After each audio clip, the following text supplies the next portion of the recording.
हाय नमस्कार। मुझे देखने वाले सारे स्टूडेंट्स को, सारे भाइयों बहनों को नमस्कार। शुरू करते हैं आज का सेशन। वही हमारे सेशन प्यारे से प्रेपोजिशन, और इसको कंप्लीट करने की ओर आगे बढ़ेंगे। चीजों को और बेहतरीन तरीके से और क्लैरिटी के साथ चीजों को समझते हैं। चलिए, प्रेपोजिशन जहां तक पढ़ी थी वहां से आगे पढ़ते हैं बेटा। बेहतरीन तरीके से चीजों को समझना है और एक अलग दृष्टि से चीजों को देखना शुरू करना है। अब हमारी जो आगे जो प्रेपोजिशन में आगे बात बढ़ रही है बेटा, राइट। एक होता है किल्ड बाय और एक होता है किल्ड विद। एग्जाम में बहुत बार पूछा जाता है। बाय कब आएगा? जब किसी व्यक्ति के द्वारा मारा गया। और विद कब आएगा? जब किसी चीज के द्वारा मारा गया। एस बी का मतलब समबडी है और एस टी एच का मतलब समथिंग होता है बेटा। जब किसी व्यक्ति के द्वारा मारा गया तो किल्ड बाय समबडी, और जब किसी चीज के द्वारा मारा गया तो किल्ड विद समथिंग होता है। जैसे फॉर एग्जाम्पल, द स्नेक, वाक्य लिखिएगा बेटा। The snake was killed, the snake was killed blank Ram. अब राम समबडी है या समथिंग है? कोई व्यक्ति है या कोई चीज है? बस यही से क्वेश्चन बनता है बेटा कि भाई क्या आएगा, समबडी है या समथिंग है, वही पहचानना होता है। एक और वाक्य लिखते हैं। द स्नेक वॉज किल्ड,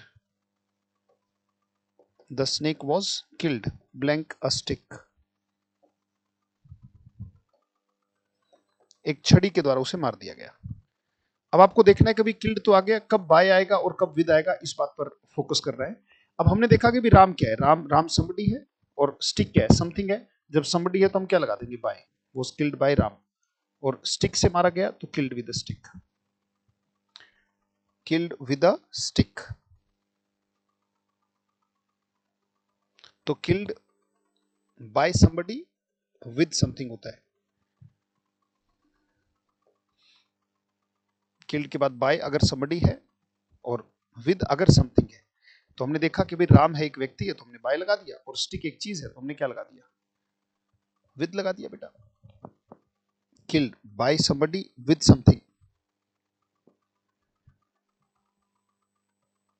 जैसे अगर कहा जाए the man was killed, the man was killed, the man was killed by a big stone, the man was killed by a big stone. अब एक बड़ा पत्थर जो है बेटा, अब महसूस करो, आदमी को मार दिया गया और यहाँ पे है एक पत्थर। पत्थर कोई व्यक्ति होता है, कोई चीज होता है? अगर कोई चीज होता है तो बाय नहीं आ सकता, विद आएगा बेटा, with a big stone. The man was killed with a big stone. तो किल बाय और किल विद। आगे बेटा एक और ध्यान रखिएगा, एक होता है राइट। राइट से एग्जाम में क्वेश्चन आता है कि कब राइट विद आएगा और कब राइट इन आएगा। राइट, कब राइट विद आएगा, कब राइट इन आएगा। राइट विद समथिंग मतलब जब आप किसी इंस्ट्रूमेंट से लिखते हो, जैसे राइट विद अ पेन या राइट विद अ पेंसिल या right with a marker, with a marker, तो विद आता है बेटा। पर अगर आप देखो, अभी मैं येलो में लिख रहा हूं, बड़े ध्यान से देखो, मेरा जो फॉन्ट या कलर जो लिया है वो येलो है, तो मैं जब इंक की बात करूंगा तो राइट इन जब किसी कलर की बात हो या फिर किसी इंक की बात हो, राइट, जब ऐसी बात होती है तो हम इन से बताते हैं बेटा। जैसे for example, he is writing in blue, इसका मतलब है, मतलब ब्लू से लिख रहा है। पर अगर ब्लू के बाद पेन लगा दिया जाए, कलर या इंक की बात हो, जैसे for example, she wrote a letter, she wrote a letter blank ink. और अगर मैं वाक्य लिखूं, she wrote a letter blank an ink pen. बेटा जब इंक में लिखा तो खाली इंक आए तो यहां पे हम कह देंगे क्या? इन इंक। उसने इंक में लिखा, चाहे ब्लू इंक हो, रेड इंक हो, ग्रीन इंक हो। जैसे मैं अभी येलो इंक से लिख रहा हूं, मतलब अगर मैं ब्लैक बोर्ड मानू ये येलो कलर है तो उसको भी हम उसी तरीके से बताते हैं। पर जब इंक के बाद पेन लगा हुआ तो पेन एक इंस्ट्रूमेंट बन गया, तो यहाँ पे विद द पेन हो जाता है बेटा।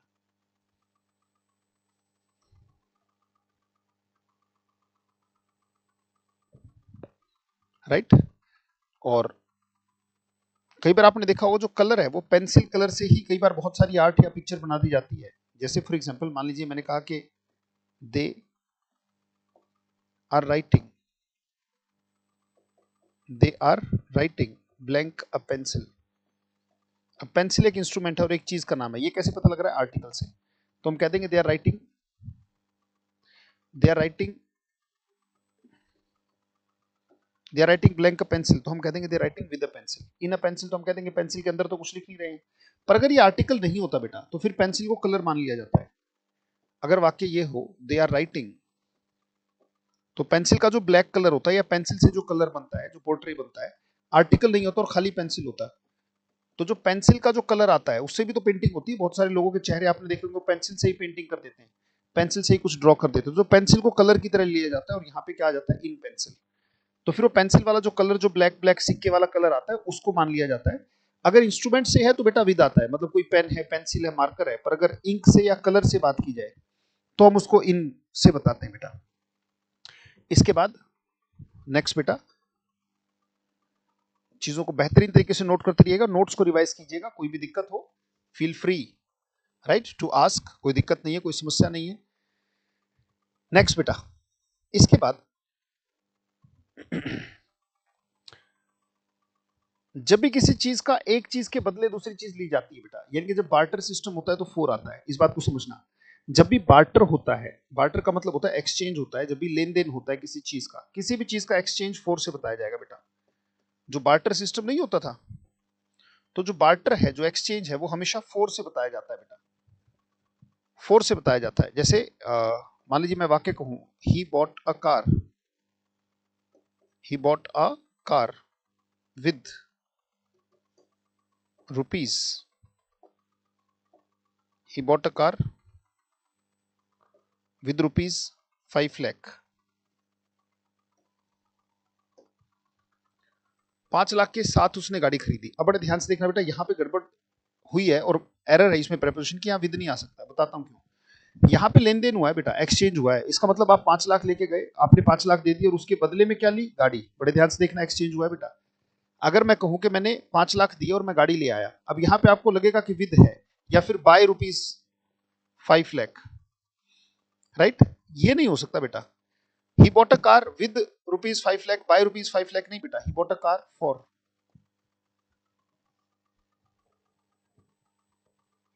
rupees 5 lakh। तो यहाँ पे 4 आता है बेटा। या फिर बेची भी गई हो, मान लो, तो मैंने अपनी गाड़ी बेची होगी, तो क्या मुझे 5 लाख की जरूरत थी? राइट। अगर मैं कहूँ कि I sold the car with rupees 5 lakh, तो ऐसा तो नहीं होगा। बाय रुपीज 5 लाख ये भी नहीं होगा, राइट। एट रुपीज 5 लाख ये भी नहीं होगा। मैं अगर कहूंगा बेटा आई सोल्ड द कार, अब मुझे 5 लाख की जरूरत थी, तो जब एक्सचेंज हो रहा है तो मैं कहूंगा I sold the car for rupees 5 lakh. इसीलिए कई बार शोरूम में जब आप जाते हो और आप प्राइस पूछते हो किसी चीज का, तो जो शोरूम जो चला रहे हैं वो बताते हैं कि it is for rupees 1000, it is for rupees 100। जैसे बताया जाए इसकी कीमत, तो it is for rupees, showroom में मान लीजिए कहते भी मैंने ये कितने का, how much is it for, तो आपने कहा इट इज फॉर रुपीज 10, तो इसका मतलब ये है कि अगर मैं 10 रुपए दूं तो ये एक्सचेंज हो जाएगा, मेरा 10 रुपए उधर चला जाएगा और पेन मेरे पास आ जाएगा। तो इट इज फॉर रुपीज 10, तो कहते ये 10 रुपए का है, इसका मतलब 10 रुपए का है, इसका मतलब वहां पे एक्सचेंज होगा। और जहां जहां एक्सचेंज होता है बेटा वहां पे 4 आता है। एक्सचेंज के लिए हमेशा 4 आता है। जैसे आई चेंज्ड,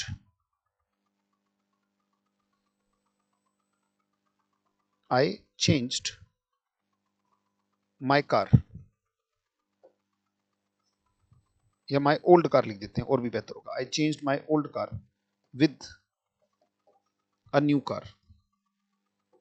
ये वाक्य आपको देखने में अच्छा लग सकता है बेटा, आई changed my old car with new car. देखने में अच्छा लगता है, ये देखने में अच्छा है नहीं बेटा। आई changed my old car with new car, पुरानी कार, नए कार के बदले ही तो मैं पुरानी कार लेके आया। मैं क्या किया? अभी मैं अपनी पुरानी गाड़ी लेके गया, मैंने पुरानी गाड़ी चेंज कर ली, किससे? नई गाड़ी से। पुरानी गाड़ी दी, एक्सचेंज मेला लगा हुआ, तो पुरानी गाड़ी दी, नई नई गाड़ी ले आया, बार्टर हुआ, एक्सचेंज हुआ। और यहाँ तो चेंज है भी, और जब चेंज हो रहा है, एक्सचेंज का मतलब चेंज ही तो होता है, जब चेंज हो ही रहा है तो यहाँ विद नहीं आएगा, 4 आएगा बेटा।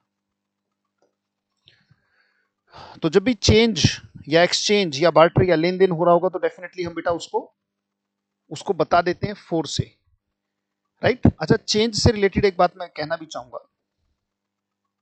कि कब चेंज इन आएगा, कब चेंज ऑफ आएगा और कब चेंज नो प्रेपोजिशन होगा, कोई प्रेपोजिशन नहीं आता। जैसे यहाँ पे देखो, चेंज के बाद कोई प्रेपोजिशन नहीं है, चेंज माय ओल्ड कार है। जब चेंज एज अ वर्ब इस्तेमाल होगा बेटा, जब एज अ काम इस्तेमाल होगा तो नो प्रेपोजिशन रिक्वायर्ड। जब भी चेंज वर्ब होगा, जब उसका काम होगा बदलना, तो बेटा वर्ब की तरह वो नो प्रेपोजिशन में जाता है, कोई प्रेपोजिशन नहीं लेता, क्योंकि चेंज एक कैसी वर्ब होती है, ट्रांजिटिव वर्ब होती है, और आप जानते हैं ट्रांजिटिव वर्ब प्रेपोजिशन नहीं लेती। फिर चेंज इन और चेंज ऑफ क्या होता है बेटा, इस बात को समझना। जब चेंज इन है तो इसका मतलब होता है मॉडिफिकेशन, हल्का सा बदलाव। जब मॉडिफिकेशन हो तो चेंज इन आता है बेटा। पर जब रिप्लेसमेंट ही हो, कंप्लीट बदल दिया जाए, तो चेंज ऑफ आता है। जब पूर्णतया बदल ही दिया जाए तो फिर चेंज ऑफ से बताया जाता है। जैसे मैंने कहा कि यार पता नहीं क्या बात है, तुम्हारे बिहेवियर में थोड़ा सा बदलाव आया है, तुम्हारे बिहेवियर में थोड़ा सा बदलाव आया है, there is a change of behaviour in you. Error है बेटा, there is change of behaviour नहीं होगा, यहाँ पे कहना पड़ेगा, क्योंकि बिहेवियर में बदलाव दिखाई दे रहा है, मॉडिफिकेशन दिखाई दे रहा है, राइट। रिप्लेसमेंट नहीं दिख रहा है, मॉडिफिकेशन बदलाव है। और जब बदलाव है, ना कि पूर्णतया उसे बदल दिया गया है, बदलाव है, हल्का सा मॉडिफिकेशन है, तो मैं कहूँ there is a change in your behaviour, right. पर अगर पूर्णतया बदल दिया गया है, जैसे मैं इस पुराने घर में रहता था, अब नए घर में रहता हूं, राइट, तो there is a change of address. Change in address नहीं है बेटा, चेंज इन एड्रेस नहीं है, जब एड्रेस चेंज ही हो गया है। मान लो कोई मॉडिफिकेशन करना है, आपने एड्रेस तो दिया पर गलत दे दिया, उसका 420 की जगह 21 कर दिया, तो आपने क्या किया, मैं एड्रेस को थोड़ा सा चेंज करना चाहता हूं। पर अगर आपने अपना एड्रेस पूर्णतया चेंज कर दिया, घर ही बदल गया, तो चेंज इन एड्रेस या चेंज ऑफ एड्रेस? आप कहोगे सर चेंज ऑफ एड्रेस है। जैसे मान लीजिए किसी का नाम अजय था, ठीक है भाई, किसी का नाम अजय था, तो उसने क्या किया, अजय को ऐसे लिखने लगा, वो ऐसे लिखने लगा, ए जे ए आई। अभी ये भी तो अजय ही पढ़ा जाएगा भाई, ज्योतिष ने कह दिया वाई की जगह आई लगाना शुरू कर दो, तुम्हारे दिन अच्छे हो जाएंगे, तो क्या अभी अजय, अजय की स्पेलिंग होता है, लोग बहुत सारे जो बॉलीवुड में, तो ये बहुत बुरा हाल है, राइट। बहुत सारे लोग क्या करते हैं, अपने मतलब नाम बुरे तरीके से चेंज करते हैं कि भाई इस नाम से तुम नहीं कर पाओगे। हल्का फुल्का बदलाव भी करते हैं और पूर्णतया बदलाव भी करते हैं। अगर हल्का फुल्का बदलाव किया गया है तो मैं कहूंगा there is a change in my name. ये तो इन है क्योंकि मॉडिफाई हुआ है, बस वाई का आई हुआ। पर अगर मान लो भाई नाम तो है राजीव भाटिया, नाम क्या है बेटा, राजीव भाटिया, पर बॉलीवुड में उसको जाना जाता है, हम हैं सीधे साधे अक्षय अक्षय, हम हैं भोले भाले अक्षय, कभी बैंग कभी बोंग, ऐसे अक्षय। अब एक बात बताओ, है तो राजीव भाटिया, पर जाना जा रहा है किस नाम से बेटा, जाना जा रहा है अक्षय कुमार के नाम से, राइट। तो सीधे साधे अक्षय अक्षय अक्षय अक्षय कहा जा रहा है। रियल में नाम जब पैदा हुआ था तो माँ बाप ने तो राजीव भाटिया रखा था, राइट। अब बताओ क्या हम इसे चेंज इन कहेंगे या चेंज ऑफ कहेंगे? ये तो चेंज ऑफ नेम है, और ये क्या है, ये चेंज इन नेम है बेटा। ये मॉडिफिकेशन है, हल्का फुल्का बदलाव, और ये पूर्णतया बदलाव कर दिया गया है। जब हल्का फुल्का बदलाव है तो मॉडिफिकेशन है, तो बेटा चेंज इन कहते हैं, और जब पूर्णतया बदलाव कर दिया गया तो उसे हम चेंज ऑफ से बताते हैं। शाबाश। क्या बेटा बात समझ में आई, आई गई होगी। नेक्स्ट बेटा, आगे।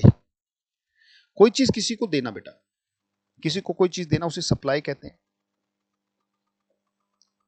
Right. Supply somebody with something, ये हमेशा याद रखना। सप्लाई समबडी विद समथिंग, ये समबडी है और ये समथिंग है बेटा, डिक्शनरी में ऐसे ही लिखा होता है। और सप्लाई कोई चीज किसी को देना, सप्लाई अगर समबडी की जगह समथिंग हो, एग्जाम में बहुत आता है इससे, सप्लाई समथिंग टू समबडी, तो विद और टू का खेल है, कब आएगा, जब समबडी है तो विद आएगा, राइट, और समथिंग है तो टू आएगा। जैसे मैं एक वाक्य लिखवा देता हूं, आई सप्लाई यू। अब यू क्या है बेटा, यू तो समबडी है, राम श्याम टीना मीना ये समबडी है, आप क्या हो, आप व्यक्ति हो भाई, यू तो समबडी है ना बेटा, आप समबडी हो। I supply you blank knowledge, I supply you blank knowledge, I supply knowledge, I supply you, यहां पे आएगा टू नॉलेज या विद नॉलेज। जब समबडी है तो बेटा with knowledge, I supply you with knowledge. पर अगर नॉलेज आगे होता, समथिंग आगे होता, I supply knowledge, I supply knowledge blank you, I supply knowledge. अब ये क्या है, ये समथिंग है ना बेटा, और सप्लाई समथिंग है तो definitely to, I supply something to you, I supply knowledge to you. तो कोई चीज किसी को देना, देने के बहुत सारे तरीके हो सकते हैं बेटा। मतलब ये देने की बात हो रही है, अगर किसी व्यक्ति को दे रहे हो तो विद आएगा, और देने के और भी तरीके हैं, और ये सेम केस लागू होता है सप्लाई के साथ भी, इसी को प्रोवाइड के साथ बेटा, इसी को प्रेजेंट के साथ, प्रेजेंट का भी मतलब देना होता है, इसी को बेटा एंट्रस्ट के साथ, एंट्रस्ट का भी मतलब किसी पर विश्वास करके कोई चीज सौंपना होता है, सौंपना मतलब देना ही है। अगर आप अपने घर की चाबी पड़ोसी को देके जा रहे हो, तो अगर पड़ोसी को आगे रखोगे कि you entrust neighbour with the keys, तो विद आएगा। पर अगर आ जाए यू एंट्रस्ट माने सौंपना, you entrust the keys to the neighbour होगा। जब चीज होगी तो हम टू पे फोकस करेंगे, व्यक्ति होगा तो विद पे फोकस करेंगे। और इसी तरीके से देने को हम वर्ड कहते हैं बेटा फर्निश। फर्निश का भी मतलब देना होता है, जैसे ही या शी फर्निश्ड, फर्निश का मतलब देना है, she furnished information, blank me. Information क्या है बेटा, फर्निश के बाद जो लगाई है इंफॉर्मेशन क्या है, समबडी या समथिंग। आपको सर ये तो समथिंग है, और अगर ये समथिंग है तो बेटा डेफिनेटली टू आएगा, और ये समबडी है। She furnished information to me, उसने मुझे इंफॉर्मेशन दी। She supplied information to me, she provided information to me, she entrusted information to me. पर अगर यही वाक्य ऐसे होता, she furnished me blank information,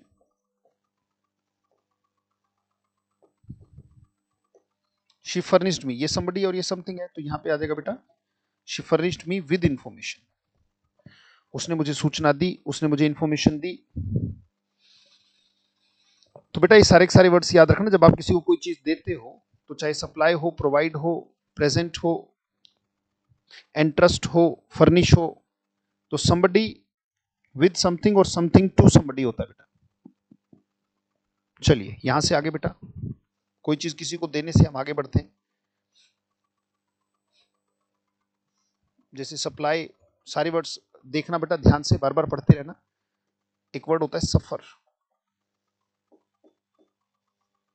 right, एक होता है सफर फॉर, जिसका मतलब होता है किसी गलत काम का परिणाम भुगतना। जब भुगतने की बारी आ जाए बेटा कि अभी भुगतो अब, तो सफर फॉर है। एक होता है सफर फ्रॉम, कोई भी बीमारी अगर हो गई है व्यक्ति को, अगर बीमारी हो गई है बेटा, तो बीमारी से अगर भुगत रहा है व्यक्ति, तो सफर फ्रॉम है। और जब सफर एक वर्ब है, तो वर्ब ये कौन सी है बेटा, वर्ब ये ट्रांजिटिव है, तो इसका मतलब फिर उस केस में ये नो प्रेपोजिशन होगा। आप जानते हैं ट्रांजिटिव वर्ब जैसे लिख दूं तो इसका मतलब समझ जाओ कि नो प्रेपोजिशन रिक्वायर्ड, वो खुद ही ट्रांजिट कर लेती है। नो प्रेपोजिशन बेटा, कोई प्रेपोजिशन नहीं आती अगर सफर एक वर्ब की तरह इस्तेमाल हुई हो। मतलब अगर वर्ब और उसका मतलब सीधा निकल रहा है कि भाई तुम इस चीज से परेशान रहोगे, तो उसको सफर फोर से भुगतना, सफर फ्रॉम बीमारी, राइट। और अगर उसको हम सहन करने की सेंस में बेसिकली बताया जाए, बात करते हैं, वाक्य लेंगे तो समझ में आएगा बेहतरीन तरीके से। चलिए सफर फॉर, सफर फ्रॉम, जैसे you will suffer from your bad habits.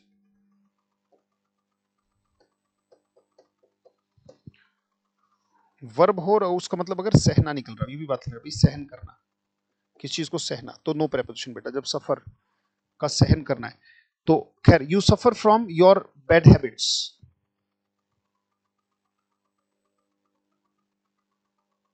या यू विल लगा लो तो भी ठीक है, तो भी ज्यादा और बेहतरीन सेंस देगा, विल लगा दो अगर यू विल सफर, भाई तुम्हें भुगतना होगा। अब यहाँ पे देखो बेटा, कोई बीमारी थोड़ी है बैड हैबिट्स, बैड हैबिट्स कोई बीमारी नहीं है बेटा, राइट। भाई ये वाई का जवाब है, और वाई किसका जवाब होता है, रीजन का। जब वाई काम तो एडवर्ब ऑफ रीजन है ना बेटा, ये रीजन का जवाब है। भाई क्यों, क्यों क्यों मुझे सफर करना पड़ेगा, तो भाई क्यों करना पड़ेगा, तो क्यों का जवाब क्या होता है, फॉर। जैसे why do you come here, I come here for study, मैं यहाँ पे आता हूँ पढ़ने के लिए। तो व्हाई विल यू सफर, तो you will suffer for your bad habits बेटा। जब आप किसी रीजन के बारे में बता रहे हो, जब किसी रीजन के बारे में बता, तुम्हें इस रीजन के कारण तुम्हें ये करना पड़ेगा। तो रीजन बताने का, एडवर्ब ऑफ रीजन में याद करो भाई, why do you come here, I come here for study, है ना। मैं यहाँ पे आता हूँ पढ़ने के लिए, तो आता हूँ या पढ़ने के लिए आता हूँ, तो डेफिनेटली बेटा जो वाई का जवाब है तो रीजन तो उसी से बताया जाता है। तो you will suffer for your bad habits, जैसे you will suffer for your mistake. पर अगर मैं कहूं, ध्यान से देखना, you are suffering, you are suffering for fever. अब फीवर तो एक बीमारी है ना बेटा, you are suffering for fever, तो बीमारी की जब बात आ गई तो बेटा फॉर तो आ नहीं सकता। आपने पढ़ा भी होगा, कहते नहीं सर यहाँ पे तो हमारा मन भी यही कह रहा है कि यहाँ पे फ्रॉम आएगा, जब डिजीज है तो बेटा फ्रॉम आएगा। और अगर सफर का मतलब बेटा, अगर सफर का मतलब सहन करना होता है, मैंने कहा भाई you suffered, you suffered for, from, जो भी आप लगाना चाहो, मच इंसल्ट, यार बहुत इंसल्ट हुई तुम्हारी, यार बहुत बेइज्जती हुई। अब आपने बेइज्जती को सहन किया, जब सहन करने वाली सेंस में हो तो बेटा ना तो फ्रॉम आएगा ना फोर आएगा, यू सफर्ड मच इंसल्ट, क्योंकि आपने सहन किया है उसको, राइट। जैसे आपने कहा आई suffered the loss, I suffered the loss, तो इसका मतलब है आपने सहन किया है लॉस को। किस चीज को, सहना या सहन करना सफर होता है बेटा, I suffered the loss, bear करना, सहन करना, ये सफर होता है बेटा। नेक्स्ट, अब वर्ड आता है मैरिड। जब मैरिड एक वर्ब की तरह हो बेटा तो ये ट्रांजिटिव वर्ब होती है, और ट्रांजिटिव वर्ब कहती है समझ जाओ कि नो प्रेपोजिशन।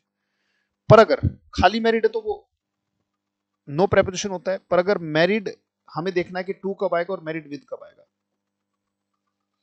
मैरिड टू कब आएगा, जब, तो मैरिड विद कब आएगा बेटा, मैरिड टू तब आएगा जब पीछे मैन हो, और मैरिड विद कब आएगा जब पीछे वुमेन हो। समझाता हूं, जो मैं कहना चाहता हूं उसको समझाऊं। सबसे पहले ट्रांजिटिव है तो मैं वाक्य पहले ट्रांजिटिव में लिखूं। मैंने कहा Ram married, Ram married Sita, no preposition required, क्योंकि राम ने सीता के साथ शादी की, तो सीता वाला जो शादी वाला काम है वो सीधा सीधा सीता पर हो गया। पर जब इसका पैसिव बनाएंगे ना बेटा, जब पैसिव बनाएंगे, मान लीजिए सीता को आगे ले लिया, तो सीता वॉज मैरिड, ऐसे ही याद कर लो। मैंने तो भाई ऐसे ही याद किया था, कैसे याद रखता था भाई, ये जो टी है, टी से ही याद आ जाता था कि टू, और सीता कौन है, शी। जब शी आगे है, सीता से ही याद कर लेना, जब शी आगे है तो टी से याद आ जाएगा to, Sita was married to Ram. अब वैसे यहाँ पे बाय आना चाहिए जब हम पैसिव बना रहे हैं एक तरीके से। तो जब पैसिव बना रहे हैं तो पैसिव, भाई इसका यही बना ना, मैरी का पैसिव क्या बनेगा, बी मैरिड। जब पैसिव फॉर्मेट में लिखा हो तो ये एडजेक्टिव हो जाता है, Sita was married to Ram, भाई उसकी शादी हुई राम से। तो सीता वॉज मैरिड वैसे बाय होना चाहिए जब हम पैसिव बनाएंगे, इसी का पैसिव लिखा हुआ है नीचे। पर यहाँ पे बाय नहीं आता बेटा, टू आएगा। और अगर इसी को मैं राम से लिखना चाहूं, राम, अब इसमें टी नहीं आया, तो Ram was married, Ram was married with Sita. और अगर आपको याद ना रहे तो याद रखना, जब बी मैरिड ना लिखा हो, क्योंकि ये तो बी मैरिड है ना, बी थर्ड से ही तो ये वॉज मैरिड बना है, बी की सेकंड फॉर्म वॉज वर लगी हुई है बेटा। तो जब ये बना हो वॉज मैरिड, तो बेटा हम टू और विद, इन दोनों में टू भी लगाया जा सकता है। आजकल इस कंफ्यूजन को खत्म कर दिया गया है, यहाँ पे टू ही रहता है, बाय तो हमेशा एरर होगा। Ram was married by Ram, sorry, Sita was married by Ram, ये तो गलत ही होगा। Sita was married to Ram, वो तो टू ही होगा। पर पहले और पुरातन में हम टू, और पर कई बार आजकल ग्रेविनियंस इसको भी एक्सेप्ट करने लगे हैं, पर हमेशा याद रखना अगर उसको एज अ वर्ब भी इस्तेमाल कर दिया गया है, जैसे आई मैरिड पूनम,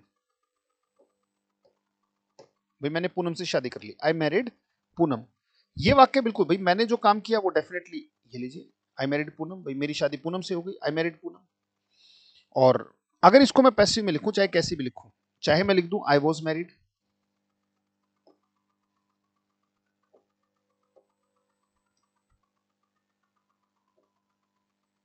या इसको मैं आई एम मैरिड भी लिख सकता हूं। आई एम मैरिड, और आप जानते हो बेटा कि इस केस में मैरिड एडजेक्टिव हो गया। कैसे पता लगा? एम है और आईएनजी नहीं है ना? तो I am married blank Poonam. बेहतर होगा कि आपको याद रह जाए कि अगर पूनम शी है तो यहाँ पे विद हो जाए, पर विद नहीं है तो आपको टू भी याद रह जाएगा तो भी बड़ी बात है। बाय तो गलती से मत लगा देना, क्योंकि पैसिव दिखते ही आपको बाय लगाने का मन होता है। बेहतर हो जाएगा कि आपको टू याद रह जाए, फिर भी नहीं रहता तो फिर भी टू लगा सकते हो। पर Poonam is married, Poonam is blank me. तो टू मी और विद मी पूछा जाए तो डेफिनेटली यहाँ पे विद, मतलब याद रह जाए तो अच्छी बात है। सॉरी, बेहतर है कि आप टू लगा दें क्योंकि यहाँ पे तो शी है। अगर नहीं होता तो विद, विद को तो अवॉइड करना इस केस में, खासकर मैरिड के साथ टू को ही प्रायोरिटी दी जाती है। और जब यहाँ पे सीता वाला केस आ गया ना, सीता में टू है, जैसे सीता है वैसे पूनम है, शी हो गई ना, तो डेफिनेटली टू ही आ गया। अगर यहाँ पे विद होता तो गलत हो जाता। तो बेटा सीता, अगर मैरिड सीधा ही अगर अपने बाद ऑब्जेक्ट ले रहा है तो फिर कोई प्रेपोजिशन चाहिए नहीं, पर अगर उसको पैसिव फॉर्मेट में लिखा हो तो प्रायोरिटी टू को देते हैं। पर कई बार विद वाला भी केस आ जाता है, तो उसको कैसे पहचाने? सीता से याद कर लो, अगर आगे सीता है तो टू, और अगर आगे राम है तो विद। और राम वाले केस में हम टू भी लगा सकते हैं, कोई दिक्कत नहीं है, पर याद रखना बाय मत लगाना गलती से भी। और अगर आगे शी है तो विद मत लगा देना, जैसे Sita was married with Ram, ये एरर है। Sita was married to Ram, right, वो टू ही रहेगा, ये कंफर्म है। ये मैरी वाला केस किया बेटा आपने। इसके बाद नेक्स्ट बेटा,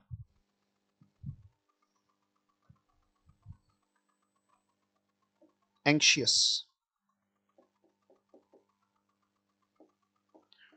बेटा एक होता है एंग्शियस अबाउट और एक होता है एंग्शियस फॉर। एक होता है बेटा एंग्शियस फॉर और एक होता है एंग्शियस अबाउट। जब एंग्शियस फॉर है तो इसका मतलब एक्साइटेड होता है बेटा, और एंग्शियस अबाउट है तो इसका मतलब वरीड होता है बेटा। किसी पॉजिटिव चीज को लेकर हो सकता है कि आप एक्साइटेड हो, पर जब नेगेटिव चीज को लेकर है तो फिर वो वरीड होता है बेटा। जब चिंता, एक तो रोमांच आ रहा है मन में, बहुत ज्यादा रोमांचित हो रहे हो तो एंग्शियस फॉर होता है, पर एंग्शियस अबाउट आ गया तो फिर वो नेगेटिव सेंस में होगा। जैसे आपने कहा I am anxious blank my exam result.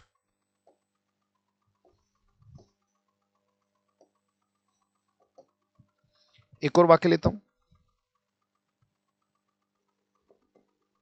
A mother is always anxious, a mother is always anxious blank her child's safety. अब चाइल्ड्स जो सेफ्टी है, बच्चे की जो सुरक्षा है, उसको लेके बेटा वो क्या होगी? क्या वो एक्साइटेड होगी, रोमांचित होगी, या फिर चिंतित होगी? हाँ बेटा, वो एक्साइटेड होगी या फिर वो वरीड होगी। भाई सेफ्टी की अगर हम बात करेंगे तो आप कहोगे सर सेफ्टी को लेके कोई एक्साइटेड तो हो नहीं सकता। तो डेफिनेटली बेटा अगर बच्चे की सेफ्टी को लेकर चिंतित है तो डेफिनेटली बेटा यहाँ पे तो मैं अबाउट लगा दूंगा। और एग्जाम के रिजल्ट की बेटा चिंता नहीं होती, चिंता तब होती है, बेसिकली चिंता तब होती है भाई तुम पढ़े तो हो नहीं, नालायक हो, फेल होना है, तो you are anxious about your exam result, ये भी हो सकता है। पर मैं तो ऐसा नहीं मान के चल रहा हूँ कि अगर आप इतना पढ़ते पढ़ते बेटा मेरे साथ प्रेपरेशन तक आ गए हो, इसका मतलब जब पहली क्लास से स्टार्ट किया और ये पढ़ रहे हो आज, और इन चीजों को समझने की कोशिश कर रहे हो जो बिल्कुल दिमाग फाड़ने वाली है, और इनमें भी आप कोशिश कर रहे हो कि नहीं यार इनको भी मैं रिवाइज करके दिमाग में रखूंगा, तो मैं उम्मीद करता हूं कि आप एक्साइटेड रहोगे। क्योंकि पढ़ने वाला बच्चा, उम्मीद है कि भाई एग्जाम देने गए हो तो ऐसे तो देने गए हो, तुम तैयारी करने के बाद एग्जाम देने गए हो, जब तैयारी करने के बाद एग्जाम हुआ है तो व्यक्ति एक्साइटेड रहता है। तो यहाँ पे एक्साइटेड के लिए हम क्या लगा देते हैं? फोर। तो जब एक्साइटमेंट वाली हो तो एंशियस फोर भी दिख सकता है और एंशियस अबाउट भी दिखाई दे सकता है, राइट। नेक्स्ट बेटा, आगे बढ़ सकते हैं, उतार लिया होगा आपने। अब वर्ड करने जा रहे हैं बेटा हम गिल्टी। भाई गिल्टी के भी दो मीनिंग आपको दिखाई देते हैं। एक होता है बेटा गिल्टी अबाउट, जब आप शर्मिंदा महसूस करते हो किसी चीज को लेके, और एक होता है गिल्टी ऑफ। और गिल्टी ऑफ का मतलब एक ही चीज हो सकती है, जब आपने कोई अपराध किया और आपने कोई क्राइम किया है, तो जब आप अपराधी हो तो गिल्टी ऑफ बेटा। और गिल्टी अबाउट का मतलब है कि आपने कुछ किया और उसको लेके आप शर्मिंदा हो। जैसे अगर मैं ये कहूं I feel guilty. I feel guilty of my silly mistake. भाई मान लीजिए आपसे कोई सिली मिस्टेक हो गई तो आप उसको लेके अपराधी घोषित हो गए, क्या जज आपको सजा सुनाएगा? क्या कानून की व्यवस्था में जाओगे, कानून की किताब के हिसाब से? कहते नहीं सर, ऐसा नहीं होगा। अगर सिली मिस्टेक है तो गिल्टी ऑफ नहीं होगा। I feel guilty about my silly mistake. भाई किसी गरीब की आप मदद कर सकते थे, उसे मान लीजिए आपके पास 5 रोटी थी और कहते भैया खाना खिला दो, तो आपको 2 रोटी देने का मन तो हुआ पर आपने 3 ही, राइट? कहते कमाल है यार, मैं क्यों 3 खाऊंगा, मरने दे इसको भूखा। पर फिर जब आप आगे चले गए तो वो 5 की 5 रोटी जब आप खा रहे थे तो आपके अलग से नीचे नहीं उतरी, आपके दिमाग में बार बार एक ही बात आ रही है, अरे यार 2 रोटी दे देता है, क्या जा रहा था, रोटी तो मांग रहा था। तो आपके अब आपको क्या हो रहा है, गिल्टी ऑफ या guilty about? Guilty about. You feel guilty about not helping, मतलब आपने सोचा कि यार मुझे मदद कर देनी चाहिए थी, मैंने नहीं की, तो वो गिल्टी अबाउट होता है बेटा। अच्छा, गिल्टी ऑफ कब है? The police found him, the police found him guilty about the murder. अब देखो ध्यान से, गिल्टी अबाउट तो क्या शर्मिंदा हो? नहीं, अपराधी हो आप। पुलिस ने आपको अपराधी पाया है, किसका? एक क्राइम का। तो गिल्टी अबाउट कहां से हो जाएगा बेटा? गिल्टी ऑफ होगा। The police found him guilty of murder, तो गिल्टी ऑफ और गिल्टी अबाउट, उम्मीद करता हूं बेटा उतार लिया होगा, साथ साथ चला करो। रिटर्न। चलिए बेटा यहां से आगे अब हम सीखने जा रहे हैं फेमिलियर। एक होता है बेटा फेमिलियर टू और एक होता है familiar with. Familiar with something और फेमिलियर टू समबडी। जान पहचान होना किसी से, भैया आप किसी से पहचान है, आपकी जान पहचान है, तो किसी व्यक्ति से जान पहचान है, जैसे नोन टू आता है ना, नोन बाय और नोन विद नहीं होता। I am known to him, तो फेमिलियर टू समबडी और फेमिलियर विद समथिंग बेटा। जैसे for example I am familiar with Ram, मेरी राम से जान पहचान है, I am familiar with Ram. 101% गलत है बेटा, क्योंकि राम क्या है, एक व्यक्ति है, और व्यक्ति है तो definitely I am familiar to Ram. पर अगर मैं कहूं I am familiar to the streets of my city, अपने शहर की जो गलियां हैं उनसे मैं परिचित हूं। I am familiar to the streets of my city. अब स्ट्रीट्स क्या है बेटा? मेरे शहर की गलियां। समबडी है या समथिंग है? आपको सर ये तो समथिंग है, समथिंग है तो फिर टू नहीं बेटा, फिर विद आएगा। तो कब फेमिलियर टू आएगा, कब फेमिलियर विद आएगा? अगर किसी व्यक्ति से फेमिलियर हो तो टू आएगा, किसी चीज से फेमिलियर हो तो बेटा विद आएगा। This is familiar to and familiar with. Next बेटा, पार्ट विद और पार्ट फ्रॉम, बड़ी इंटरेस्टिंग सी चीज है। इन्हें फ्रेजल वर्ब भी कहते हैं बेटा, जब प्रेपोजिशन किसी वर्ब के बाद प्रेपोजिशन लग के उसकी मीनिंग में बदलाव आ जाए। जैसे एक होता है लुक इनटू, एक होता है लुक फॉर, राइट?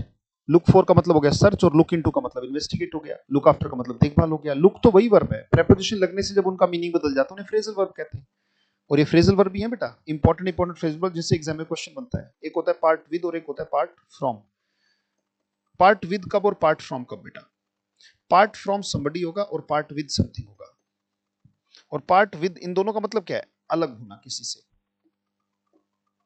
अलग होना। जैसे आपने कहा कि मैं अपने पापा से अलग नहीं हो सकता, I can not part blank my father. अब अगर क्वेश्चन पूछा जाए बेटा आपसे, दिमाग लगाओ, फादर क्या है? फादर समबडी है या समथिंग है? फादर कोई व्यक्ति है या कोई चीज है? फादर आपके हिसाब से क्या है बेटा? I can not part blank my father, I can not part from my father या विद माई फादर। नेक्स्ट एक और वाक्य लिखे, कहते भी कोई भी पैसे से अलग नहीं हो सकता। जो ये कहते कि पैसे के बिना मेरा काम चल जाएगा, नोबडी कैन पार्ट। दान पात्र, ब्लैंक मनी। मंदिरों में जो दान पात्र लगे हुए हैं और जो पूरी व्यवस्था धन से चल रही है, वीआईपी दर्शन वगैरह चल जाते हैं, राइट। तो क्या लगता है कि व्यवस्था पैसे के बिना चल पाएगी? व्यवस्था पैसे के बिना कभी नहीं चल पाती बेटा। लक्ष्मी के बिना, लक्ष्य कहते भी लक्ष्मी के बिना नारायण अधूरे हैं। तो लक्ष्मी नारायण, तो लक्ष्मी के बिना नारायण अधूरे हैं। तो बेटा नरों में उत्तम नारायण है, नर नारायण। लक्ष्मी के बिना नारायण की कोई वैल्यू नहीं। लक्ष्मी इज ग्रेट पावर बेटा। ग्रेट नहीं, ग्रेटेस्ट लगाना चाहिए, इज द ग्रेटेस्ट पावर। क्या कोई पैसे से अलग हो सकता है? पर पैसा क्या है? समबडी। भाई यहाँ पे समबडी साफ दिख रहा है, पापा क्या है? समबडी है। और मनी क्या है? मनी डेफिनेटली समबडी नहीं है, समथिंग है। बेशक से हम लक्ष्मी जी कहते हैं, हम उन्हें समबडी मानते हैं, पर वो पैसा तो बेटा समथिंग है ना। और समथिंग है तो हम यहाँ पे क्या लगा देंगे? Part with. और समबडी है तो हम क्या लगा देंगे? Part from. जैसे वो राजपाल यादव कहता ना, मैं अपने मालिक से अलग होकर नहीं रह सकता। मैं अपने मालिक से अलग, वो राजपाल यादव एक मूवी है, उसमें कहता ना, मैं अपने मालिक से अलग होकर नहीं रह सकता। तो वो कह रहा है I can not part from my master. Part with नहीं बेटा, वहां पे पार्ट फ्रॉम। तो पार्ट विद और पार्ट फ्रॉम। नेक्स्ट बेटा, अगला है, एक वर्ड होता है बेटा पार्टेक, राइट। पार्टेक। और पार्टेक से एग्जाम में क्वेश्चन आता है, एक होता है पार्टेक इन और एक होता है बेटा partake of. Partake partake of का मतलब होता है बेटा क्लेम द शेयर ऑफ। किसी चीज में अपने हिस्से को क्लेम करना, that is called partake of. और पार्टेक इन का मतलब होता है पार्टिसिपेट। जैसे कोई डांस कंपटीशन हो रहा है, जैसे कोई डांस कंपटीशन हो रहा है या कोई मैच हो रहा है या कोई प्रतिस्पर्धा हो रही है, उसमें अगर आप पार्टिसिपेट कर रहे हो तो बेटा उसमें पार्टेक इन होगा। टेक पार्ट इन होता है ना, टेक पार्ट। टेक पार्ट को ही पार्टेक कह दिया जाता है। क्या कहना चाहते हैं, जरा वाक्य लेते हैं। आई पार्टेक की second form पार्टुक, blank the Sunday exam. क्या संडे एग्जाम में आप शेयर मांगोगे? प्रॉपर्टी थोड़ी है, कोई प्रॉफिट थोड़ी है, कोई हिस्सेदारी थोड़ी है जो आप शेयर मांगोगे। तो क्या मैं ये कह सकता हूं I put पार्टुक of the Sunday exam? नहीं, आपने क्या किया? आप यही तो कह रहे हो आई टुक पार्ट, यानी कि मैंने पार्टिसिपेट किया, मैं वहां पे गया और मैंने वहां पे हिस्सा लिया। हिस्सा लिया तो डेफिनेटली आपने कहा आई पार्टुक इन आएगा बेटा। पार्टेक की सेकंड फॉर्म पार्टुक हो जाएगी, right. I पार्टुक in the Sunday exam. Sunday exam में आपने हिस्सा लिया, या डिबेट में हिस्सा लिया, ग्रुप डिस्कशन में हिस्सा लिया, ठीक है। पर अगर मैं कहूं he did not partake, he did not partake blank his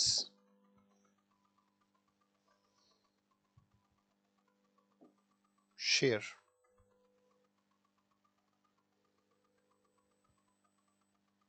of profit। या फिर हम सीधा कहते हैं ना, he did not partake his profit। ऐसा ही लगा दे तो ही बात सही होगी, पूरी यहीं पे एक्सप्लेन हो जाएगा। did not claim the share। अगर इतना ही कह दिया गया तो डेफिनेटली यहां पे क्या आ जाएगा, he did not partake। तो यहां पे अगर मैं कहूं इन, पार्टिसिपेट थोड़ी है, प्रॉफिट में काहे का पार्टिसिपेट, वो अपना हिस्सा मांगेगा। he did not partake of his share, इसका मतलब उसका जो हिस्सा बनता था प्रॉफिट में या प्रॉपर्टी में, वो उसने क्लेम नहीं किया, उसने मांगा नहीं। नेक्स्ट बेटा, यहां से आगे चलते हैं, लेट्स मूव ऑन जी। इसके बाद बेटा एंग्री, ये बात हम कर भी चुके हैं पैसिव में बड़े अच्छे तरीके से। एंग्री एट समथिंग और एंग्री विद समबडी, उसमें अनॉयड और वैक्स से हमने किया था कुछ। एंग्री एट समथिंग और एंग्री विद समबडी। एंग्री का मतलब गुस्से में होता है और गुस्से में बताने के लिए और भी वर्ड्स हैं, जैसे अनॉयड के साथ भी यही केस है बेटा, वैक्स्ड के साथ भी यही केस है बेटा, डिसप्लीज्ड से भी यही केस है बेटा, at something with somebody, right. Disgusted से भी यही केस है बेटा। इंडिग्नेंट का भी मतलब नाराज और गुस्से में होता है बेटा। इंडिग्नेंट का भी मतलब यही है बेटा, यही केस है। इंडिग्नेंट का भी यही केस है बेटा, इसका मतलब नाराज और गुस्से में होता है बेटा। तो अगर आप किसी चीज से नाराज हो तो एट आएगा, और किसी व्यक्ति से नाराज हो तो आई एम नॉट एंग्री। इन सब का मतलब कहीं ना कहीं गुस्से में या नाराज से होता है बेटा। इन सब का ही मतलब यही है, राइट। गुस्से में गुस्सा या नाराज होता है, इन सारे वर्ड्स का मतलब। तो जब भी गुस्सा या नाराज हो तो इस तरीके से, I am not angry blank you but blank your mistake. मैं तुमसे नाराज नहीं हूं पर तुम्हारी गलती से नाराज हूं। मैं तुमसे गुस्सा नहीं हूं, I am not angry with you but का मतलब क्या है, देखो ध्यान से। अब यहां पे कहोगे सर इसका मतलब तो फिर ये होगा अगर ये कॉमन आया, नहीं बेटा, भाव बदलता है। नॉट एंग्री, इसका मतलब यहां पे तो एंग्री हो जाऊंगा ना, क्योंकि बात बदल गई। I am not angry with you but at your mistake. इसका मतलब तुम्हारे से तो नहीं हूं बट तुम्हारी गलती से हूं। इससे नहीं हूं तो वहां पे हो जाऊंगा ना बेटा। जैसे I am not in the class, I am not in the class but in the garden. तो इसका मतलब ये है ना, भी क्लास में तो नहीं हूं पर मैं गार्डन में हूं। तो बट के बाद बात बदल गई, वहां नहीं हूं पर यहां हूं, तो बात बदल जाती है। तो एंग्री या अनॉयड, जो भी आप लिखना चाहें, जैसे एंग्री एट द रिप्लाई, क्योंकि रिप्लाई क्या है, समथिंग। और एंग्री ब्लैंक योर ब्रदर, तो आपका भाई क्या है, समबडी, तो डेफिनेटली मैं विद लगा दूंगा। इस सारे के सारे वर्ड्स यही है बेटा, नाराज और गुस्से वाले, एट समथिंग और विद समबडी। नेक्स्ट बेटा, यहां से आगे एंग्री के बाद, एंग्री के बाद बेटा मेड। कब मेड ऑफ आएगा और कब मेड फ्रॉम आएगा, वेरी इंपॉर्टेंट बेटा, बहुत जरूरी। It's very very very important thing, बहुत जरूरी है। कब आएगा मेड ऑफ और कब आएगा मेड फ्रॉम। जब कभी भी बेटा फिजिकल चेंज आ रहा हो, शारीरिक चेंज आ रहा हो। फिजिकल चेंज का मतलब क्या है बेटा, फिजिकल चेंज का मतलब है उसकी शेप, रंग, रूप चेंज हो रहा हो, तो उसे हम मेड ऑफ कहते हैं बेटा। बट बेसिक कंपोनेंट ना चेंज हो रहा हो। केमिकल चेंज जब आ रहा हो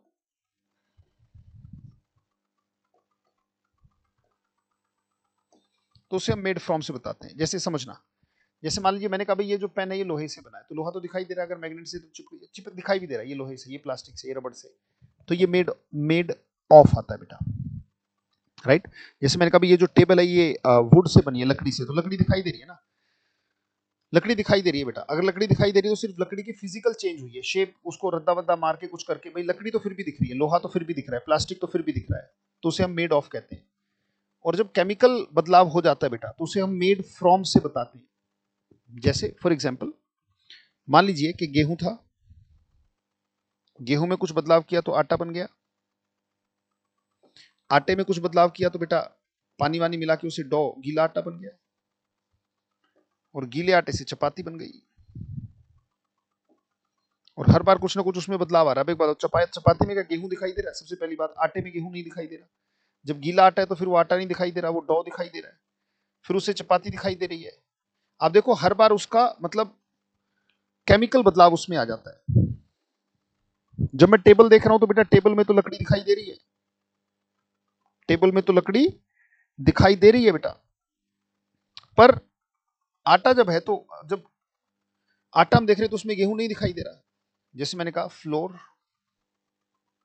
इज मेड ऑफ व्हीट,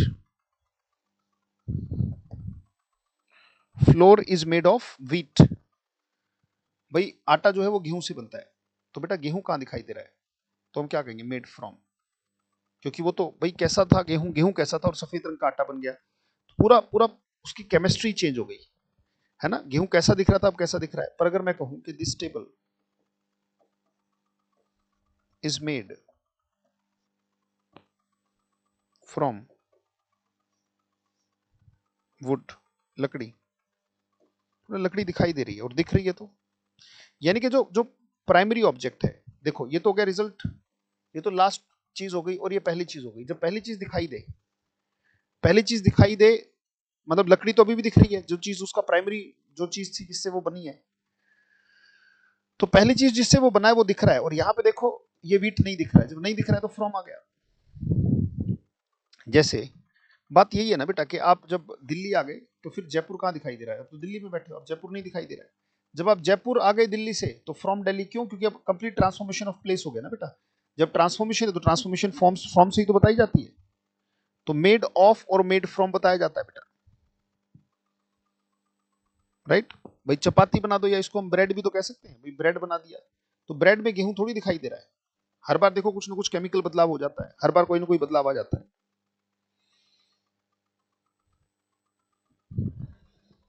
जैसे मान लीजिए अगर मैं कहूं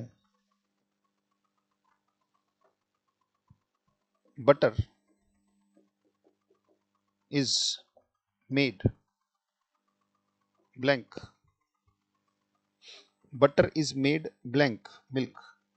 अब मिल्क और बटर बेटा दोनों अलग अलग चीजें दिखाई देती हैं, जैसा मिल्क है वैसा बटर नहीं है, जैसा बटर है वैसा मिल्क नहीं है, दोनों में बड़ा अंतर है। तो हम क्या कहेंगे? फ्रॉम, बदलाव आ गया, केमिकल बदलाव है।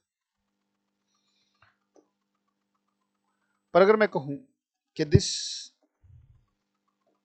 वॉल इज मेड ब्लैंक, ईंटों से बनी है, तो ब्रिक तो दिखाई देती है ना।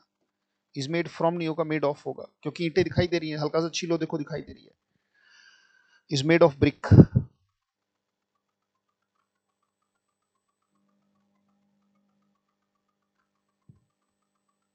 शाबाश बेटा। नेक्स्ट, नेक्स्ट बेटा, एक होता है डिक्लाइन ऑफ और एक होता है डिक्लाइन इन। डिक्लाइन ऑफ का मतलब है किसी चीज का कंप्लीट पतन हो जाना, खत्म ही हो जाना, डायरेक्ट पतन हो जाना, वो डिक्लाइन ऑफ है। और डिक्लाइन इन का मतलब है किसी चीज की डिक्रीज, किसी चीज की कमी। जैसे अगर मैं कहूं the decline of price,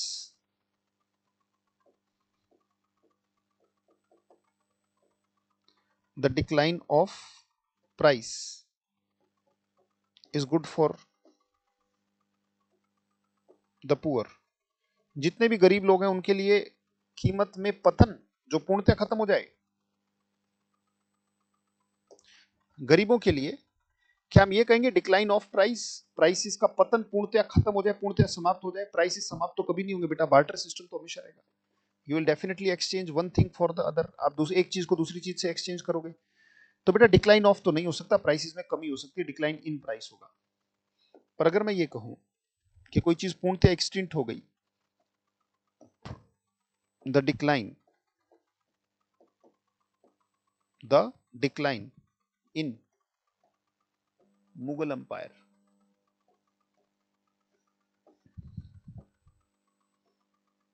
the decline in Mughal Empire was the foundation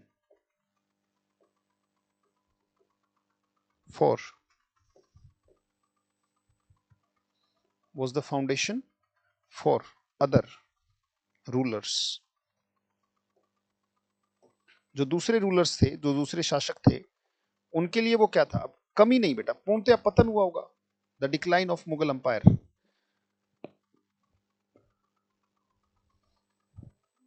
umpire,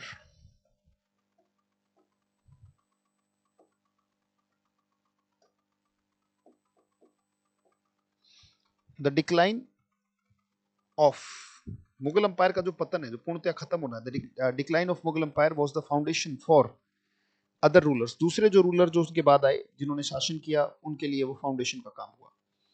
decline in और डिक्लाइन ऑफ। नेक्स्ट बेटा,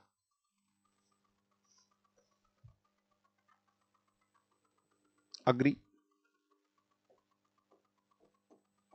टू समथिंग विद समबडी, किसी से सहमत होना बेटा। जैसे अग्री के साथ है, same is with disagree. To something with somebody.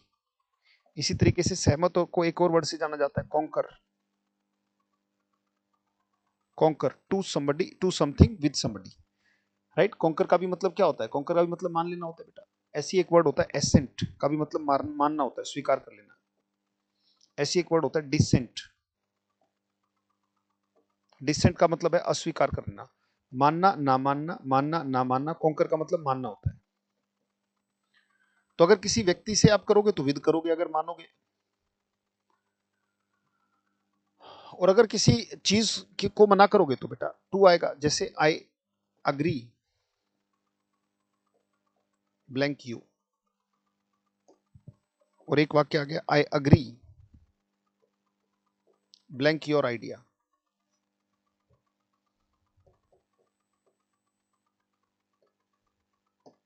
अब अगर पूछा जाए कि कहां पे विद आएगा, कहां पे टू आएगा, खुद से सोच लो बेटा। यू क्या है? समबडी या समथिंग?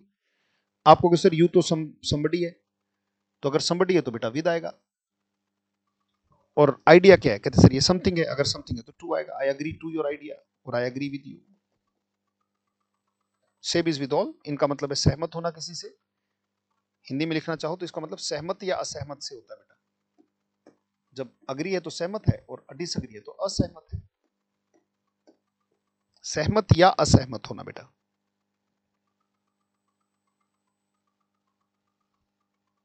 नेक्स्ट बेटा, आगे बढ़ते हैं।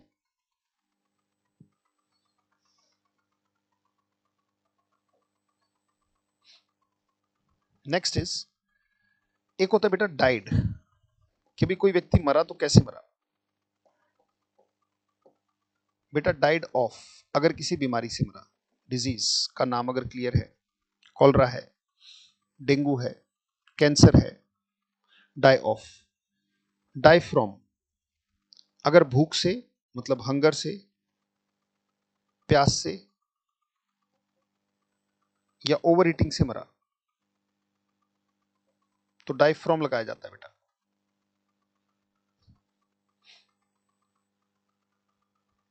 Die of, die from. और अगर किसी इवेंट में मरा बेटा, इवेंट कैसा? जैसे वॉर, जैसे एक्सीडेंट, ये घटनाएं है ना, घटनाएं या दुर्घटनाएं हैं। जैसे अटैक, तो he died in war, he died in an accident, he died in an attack. तो अगर किसी घटना में मारा जाता है तो डाइड इन होता है बेटा, राइट।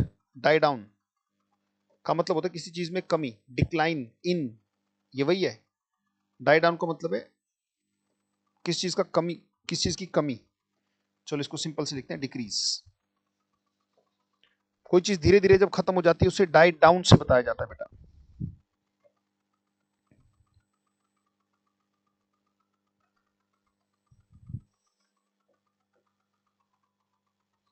राइट। कोई बीमारी का नाम होगा।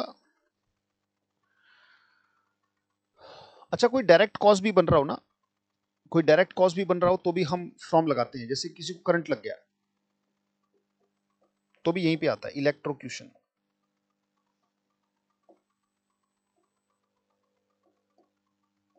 और इलेक्ट्रोक्यूशन का मतलब बिजली का झटका। तो ही डाइड फ्रॉम इलेक्ट्रोक्यूशन बेटा, बिजली का झटके से मारा गया। बिजली का झटका लगा मतलब बिजली ने करंट मारा और वो मारा गया, तो भी फ्रॉम ही आता है।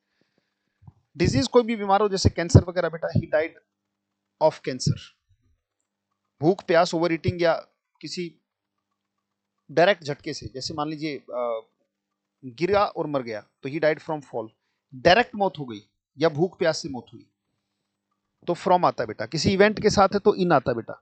धीरे धीरे घटने की बात हो तो डाई डाउन आता है बेटा। जैसे the rain is dying down, यानी कि जो रेन है वो धीरे धीरे खत्म हो रही है, मतलब धीरे धीरे फिनिश हो रही है, खत्म। जैसे मेमोरी डाइज डाउन, इसका मतलब मेमोरी अगर हम मेहनत ना करें तो धीरे धीरे मेमोरी क्या होती है, याददाश्त कमजोर पड़ जाती है बेटा। मेमोरी डाइज डाउन यानी कि मेमोरी काम करना बंद कर देती है।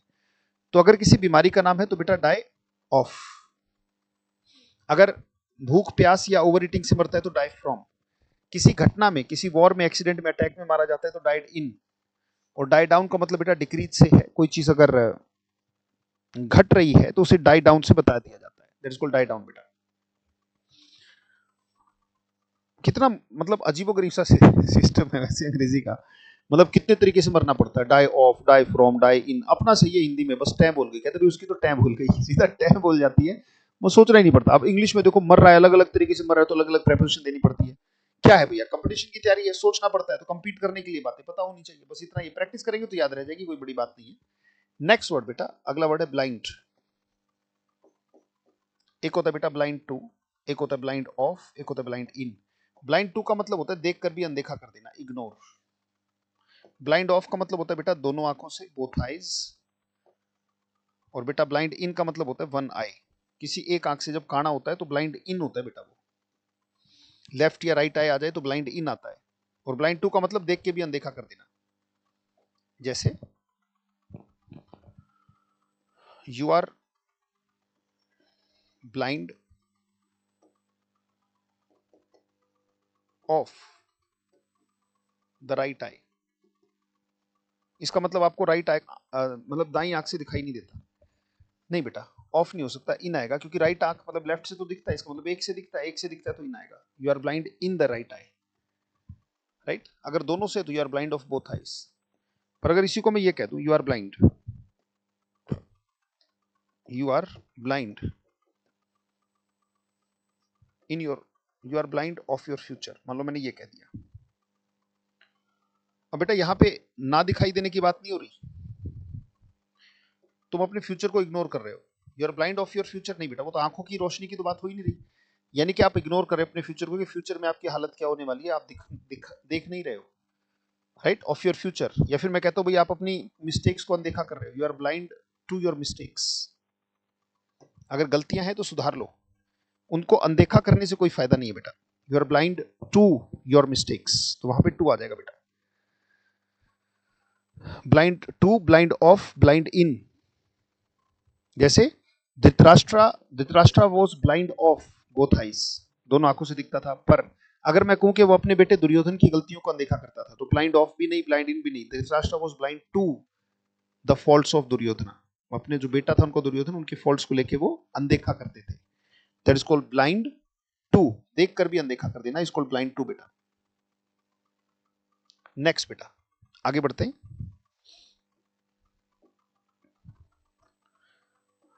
अकाउंटेबल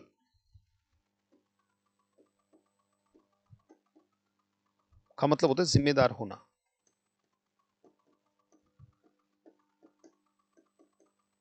जिम्मेदार होना, accountable to somebody for something,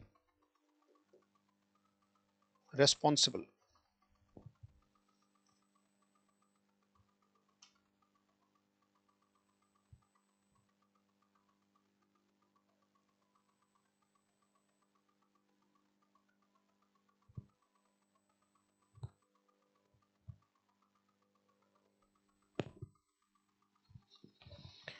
responsible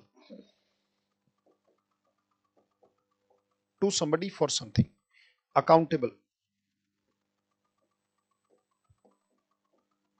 to somebody for something. इसका मतलब होता है बेटा जिम्मेदार होना, राइट। ऐसे ही एक और वर्ड होता है INDEBTED, उसके साथ भी यही केस है पर मीनिंग अलग है। इसका मतलब होता है आभारी होना, किसी चीज का ऋणी होना, भाई मैं आभारी रहूंगा, है केस वही, for something to somebody, case वही है। इसी को इंडेंटेड को ऑब्लाइज्ड भी कह दिया जाता है, ऑब्लाइज्ड का भी मतलब है आभारी और ऋणी, किसी चीज के लिए और किसी व्यक्ति के लिए। अभी समझ में आ जाएगा, डोंट वरी। ग्रेटफुल का भी मतलब है आभारी और ऋणी, कहते भी मैं आपका आभारी रहूंगा, आपका ऋणी रहूंगा।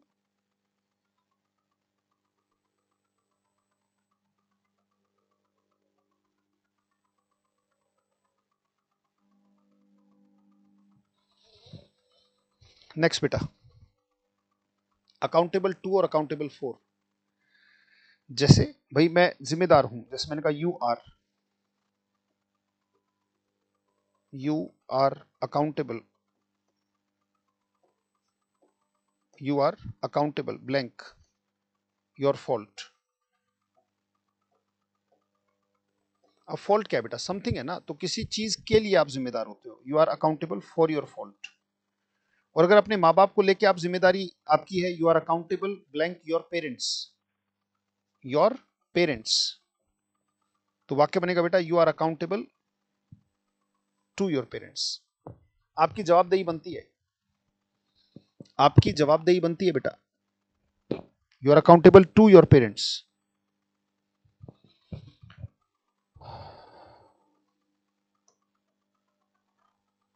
जैसे मान लीजिए इंडेडिटेड, मैं आपका आभारी रहूंगा। मान लीजिए मैं कहता हूं आई एम इंडेडिटेड, मैं आपका आभारी हूं, ब्लैंक यू, यू समबडी है तो टू आ गया बेटा। पर अगर मैं कहूं कि मैं आपकी हेल्प के लिए आभारी हूं, I am indebted blank your help. अब योर हेल्प क्या है बेटा, समबडी या समथिंग?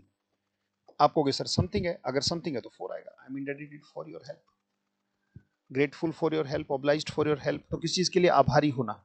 बातों को बेहतरीन तरीके से नोट करना बेटा, और जब हम इनकी प्रैक्टिस करेंगे तो बहुत आसान हो जाएंगी चीजें, कोई मुश्किल नहीं है। आपको सर ये तो कई 100 बातें हो गई, बहुत सारी बातें हम कैसे बेटा, जैसे बहुत सारे रिश्तेदार आपको याद है आज, लेके नहीं पैदा हुए थे, ऐसे सब याद हो जाएगा, कोई दिक्कत नहीं है। Repetition is the mother of memory.